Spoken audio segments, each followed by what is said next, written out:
안희숙 여사가 지금 일본을 가라앉는다고 그러는데 요번에 땅 꺼지고 있는 거 아니에요. 푹 꺼져가지고. 예. 왜 그러냐면은 여기에 불교의 나라고요. 신사가 88,000명입니다. 우상이 800만 개가 되니까 자꾸 문제가 되는 거예요. 하늘이 도와야지 되는데 고장이 말씀 이거 갖고는 안 되는 거죠. 왜냐하면 위에서 비를 내려줘야지 상축이 넘으세요 여러분. 자기가 물 뿌려가지고 얼마든지 잘하겠습니다.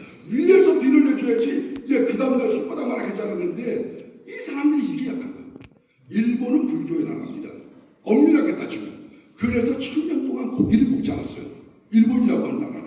그래서 이제 나중에 고기를 먹도록 허락하려고 하는데 1000년 동안 안 먹었던 고기를 이 사람들이 먹으려니까 이게 목이 안 넘어가잖아요. 그래서 만든 것이 고로케, 그래서 만든 것이 카레라이스, 그래서 만든 것이 돈까츠인 거죠. 왜 돈까츠를 만들었고 카레라이스를 만들었고 고로케를 만들었느냐? 고기를 안 먹었던 민족이 고기를 먹도록 보급을 시키기 위한 나라입니다. 그래서 여기는 우상 숭배가 굉장히 많은 거예요. 예, 우리가 알고 있는 닭구왕도 닭구왕이라고 하는 주인이 만든 거예요. 예, 우리 단무지라고 얘기하는 것도 불교의 나라입니다. 그러니까 자꾸 문제가 생기기 시작하는 거죠. 두 번째는 목숨을 갖다가 경시를 합니다. 김문일이라고 하는 사람이 쓴 임진왜란은 문화전쟁이라는 책이 있습니다. 거기에 보면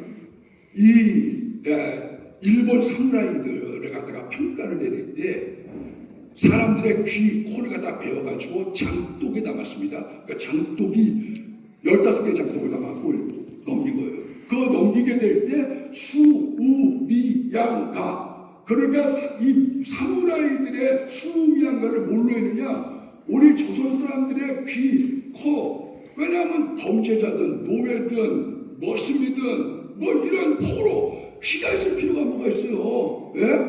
왜?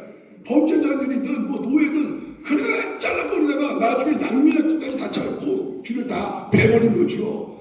왜 이렇게 잔인하냐? 이 사람들은 일본 사람들이 잔인한 이유가 있어요. 우리나라 사람들은 이제 온돌 아닙니까? 애들이 똥을 싸면 그냥 똥볼을 한번 훔쳐. 그래가지고. 네. 그러고서 끝나. 근데 일본 사람들은 다다미망이거든. 다다미망. 왜 배변 연습이 강한 거예요. 배변.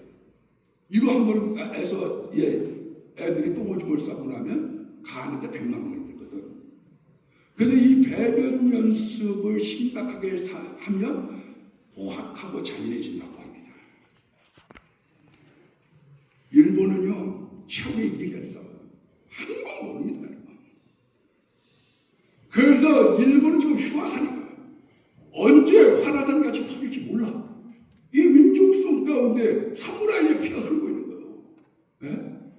여러분 이 나라가 전쟁이 얼마나 많았는지 전쟁을 해서 도쿠가와 이에야스 와서 도요토미 히데요시 오다 노부나가 막 싸움이잖아요. 남자 예수가 10% 여자가 90%가 됐습니다. 그래서 이 사람들은 어떻게 하느냐 하면 방문혼이라고 하는 걸 한 거예요. 천황이 깃발을 집에다 꼽아놔. 남자가 없습니다. 그래서 가가지고 애 하나 낳고 살기 싫으면 떠나고 살고 싶으면 같이 사는 거야. 예? 그걸 방문혼이라고 얘기하죠. 왜 일본의 역사에 난사판이 왜 배들을 갖다가 뒤에다 점 메고 다니냐? 왜 이런 얘기가 나오느냐? 이 나라의 역사 속에 그게 있는 거죠.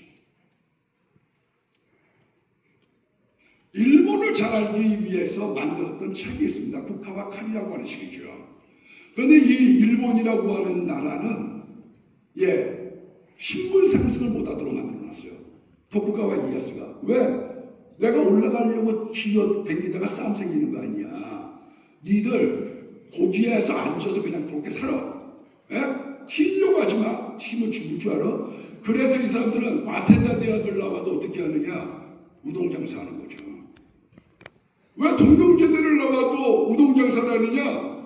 그 위치에서 사. 그렇지 않으면 그 260년간의 일본의 평화의 시대는 도쿠가와 이에야스가 신분의 상승 이들을 보완해서 살란 말이야. 떠들지 말고. 일본 가면 신간세 우리 KTX죠. 엄청나게 비쌉니다 여러분.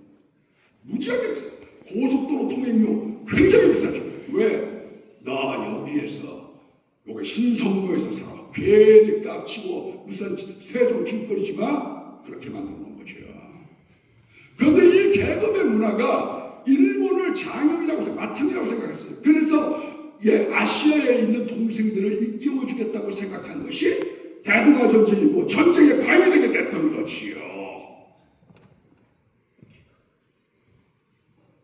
일본이요, 창시개명 우리가 얘기하는데 역사는 우리가 팩트와 우리가 감정적이고 구분해야 돼요. 창시개명은 일본이 우리들한테 강요를 하거나 그 다음에 거기에 대한 불이익을 준 게 아닙니다. 창시개명은 우리가 중국 같은데 만주 같은데 가가지고 식민지 사람이라고 얻어맞고 돈 뺏기고 이러니까 이 사람들을 내선일체를 시키려고 했던 마음을 가지고 있었던 거죠.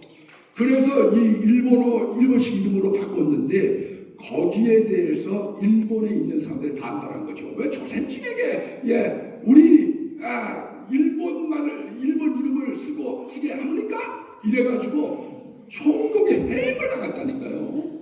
총독의 해임을 당했어요. 우리는 역사가 하는 걸 왜곡해서 얘기해서도 안 되고 역사를 바로 인식하는 가운데 어떻게 대처해 가느냐가 굉장히 중요한 거죠. 일본은 굉장히 무서운 민족입니다. 왜냐하면 반드시 대각거든요. 대각파. 그래서 여태까지 우리가 저 밑에 똘마니처럼 받고 밑에 있는 민족들이었기 때문에 우리 우습게 본 거죠.